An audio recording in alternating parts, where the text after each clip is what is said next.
We've made it to 100 episodes of Necro News, yay!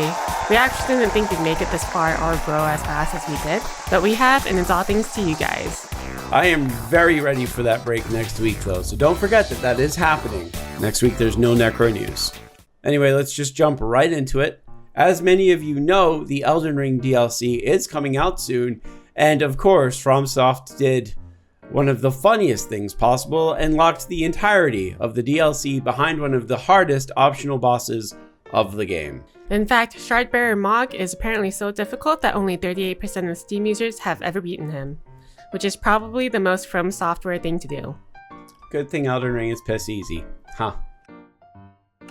Says the person who doesn't like playing Soulsborne games. Anyway, welcome to Necro News, the show where we cover the hottest gaming news from last week. Before we begin, a couple things to remind you about. Once again, there's no Necro News next week because we've earned a break. Unless something big happens. Also, this community post right here, it's not a joke. If you guys actually manage to help us raise the full cost of the Live 2D model before August, I guess I'll sit and play Kingdom Hearts with Booster because he's obsessed with it. Oh, it won't be that bad. I'm not that obsessed with Kingdom Hearts, don't worry. Random NPC A from the Union X Cross is like, don't worry, man, I got you. And he holds out his fucking hand from the past, man. From the fucking past. He's like, I got you. Oh god, this is so cool. Yep, totally not a Kingdom Hearts savant. Anyway, subscribe to Necro News and turn on all your notifications to keep up to date on the hottest news you won't hear anywhere else. Let's start the video. On the topic of From Software, Miyazaki was recently interviewed by PCGamer's Wes Fenlon, and during that interview, Wes craftily asked Miyazaki about a Bloodborne PC port, which is a question that he has historically been unable to answer clearly. So by asking Miyazaki if he himself would want a Bloodborne game on PC, and when it would happen, Miyazaki stated, I know for a fact that these guys want a Bloodborne PC port, but if I say I want one, I'll get in trouble as well. But it's nothing that I'm opposed to. Literally everyone wants a PC port. But anyway, while this isn't confirmation of a PC port, it does highlight that it's all because of Sony that there isn't one. For some reason they're gatekeeping it from the PC, despite Steam having pretty much every other first-party game on PC. Well, I don't think The Last of Us 2 is on PC. Actually... Where's the leak, ma'am? Once we saw a massive leak coming straight from the Epic Game Store's very own database. Majority of the titles are codenames, so many gamers have had to dig deep to uncover what they are. One of which is codenamed Utah, which has been revealed to be The Last of Us Part 2. Wow, why even own a PlayStation anymore? Maybe, I don't know, Godzilla. That's about the only thing I can think of. Anyway, here's the full leaked codename list.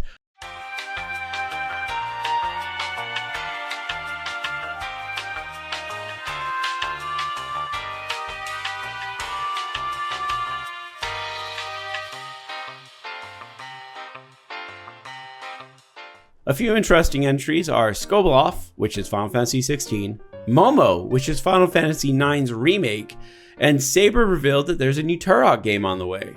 There's a couple of other notable names such as Project Batman, Axel, which could be Streets of Rage, Pipit from Bethesda, which Booster thinks is a new Fallout entry. It's a stretch, but Pip-Boy, Pipit, it's Bethesda. I don't trust them to be creative anymore.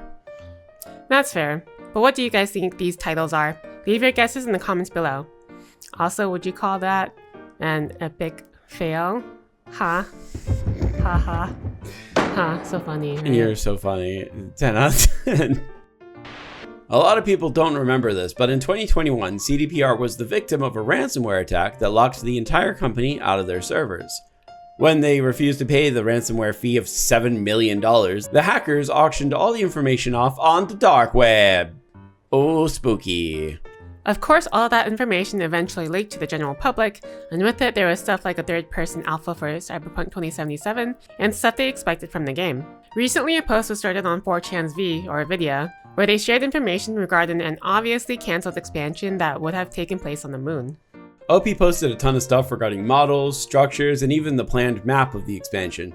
He offered theories that the DLC would have taken place at the start of another corporate war, which is probably true, or given the ending to Phantom Liberty, an AI war was more likely.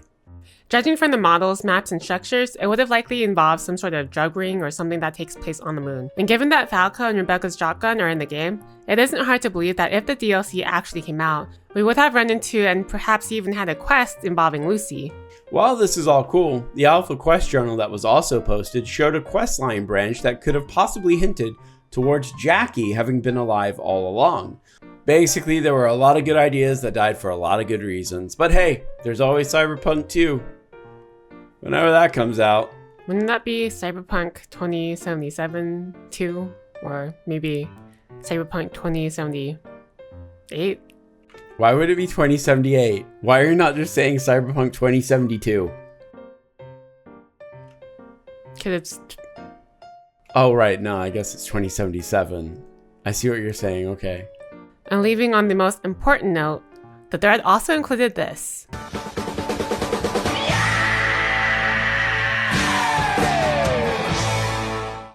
Last week, or the week before that, we talked about how Until Dawn was getting an unnecessary remake. Which, like, okay, whatever. Lots of games are getting that, like The Last of Us Part 2. But you know what else this game doesn't really need? An actual movie. But that's exactly what the game that is billed as an interactive movie that features real, actual Hollywood movie actors is getting. A movie. And you would think they would get the original cast from the game, right? Right?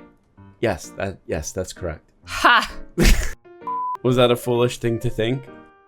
Yes, because as far as I can tell, none of the original cast, again, who are all actual actors that the characters were all modeled after, none of them will be reprising their roles. Instead, Ella Rubin, Michael Cimino, Ji Young-yu, and Odessa Azion have all been casted, which is kind of dumb.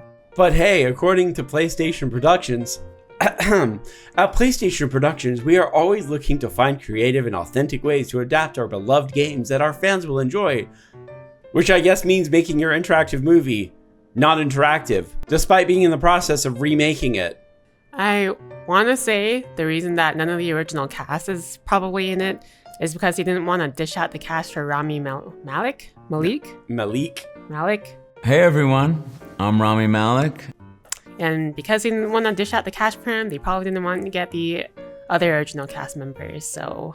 But that's just a theory! This week had a surprising twist in that Steam, the realm of the Lord and our God Gaben, is being sued for £656 million, which in freedom units is $831,283,200. Jesus Christ. The lawsuit states that Valve has abused its market dominance by overcharging gamers. They do this by forcing game publishers to sign price parity agreements, preventing them from selling games at a lower price on other platforms, like Epic. Because of the price parity agreement, Steve?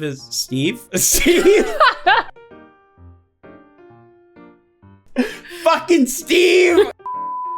Because of the price parity agreement, Steam is apparently able to charge an excessive commission of up to 30%, causing games in general to be much more expensive than they would be, I guess.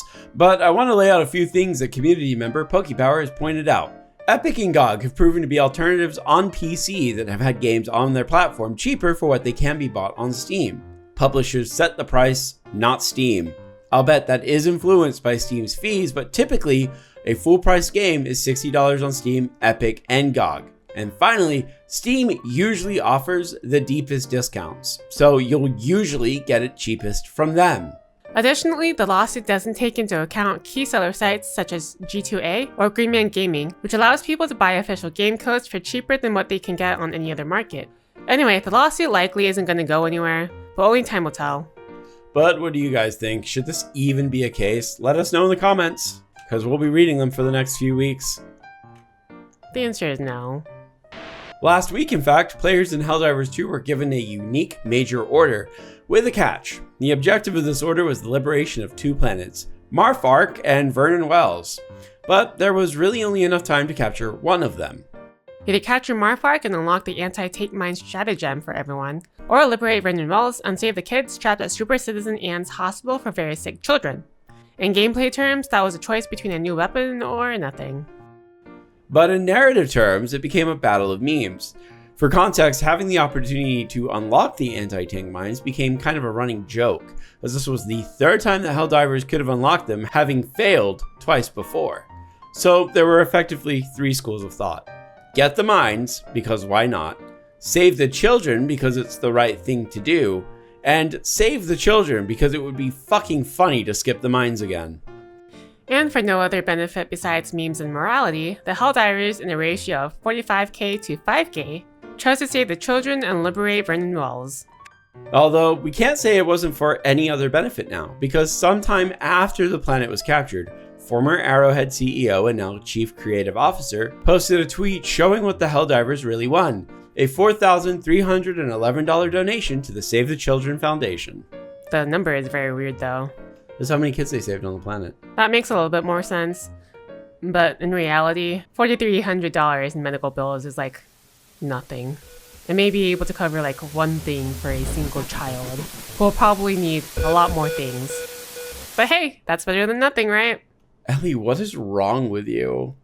Totally off topic though, Final Fantasy Tactics is getting a remake. At least according to Lonely Man Jason Schreier. Wait, what? This week's Buried Alive Banger, a segment where we showcase a game that our community doesn't think has had enough attention, is honestly kinda hard to say.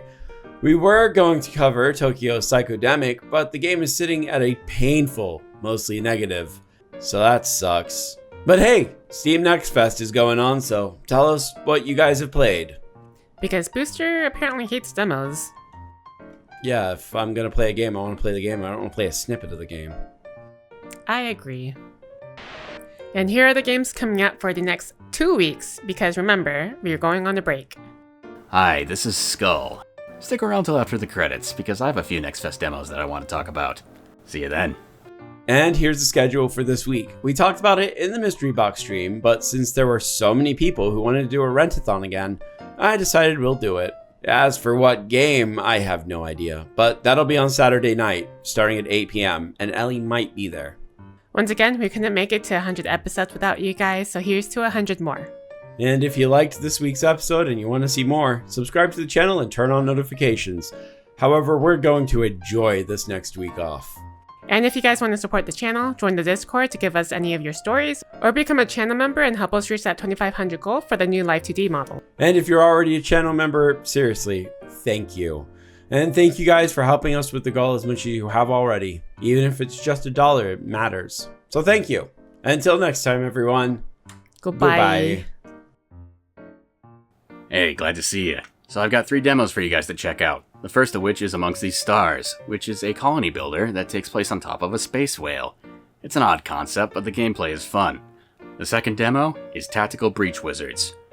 Here's the elevator pitch. You breach into rooms, shoot people out of windows with your tactical assault staff. You fight a traffic warlock. That's just one level. If that sounds silly and not fun, you don't know what fun is. Go check it out. And finally, Metal Slug Tactics. To briefly summarize my experience with this game, yes! I am a heavy SNK fan specifically for Metal Slug, and I enjoyed all of them before SNK's first death. This game has an atmosphere of fun that is difficult to describe. The sprite work is great. The synchronization between your troops is excellent. The gameplay is fun. The only miss is not using the sound effects that have been used in this series for well over 20 years. But that's honestly a nerd nitpick. Anyway, check them all out. I've done 20 takes of this and I'm done. See you guys in 2 weeks. Cheers.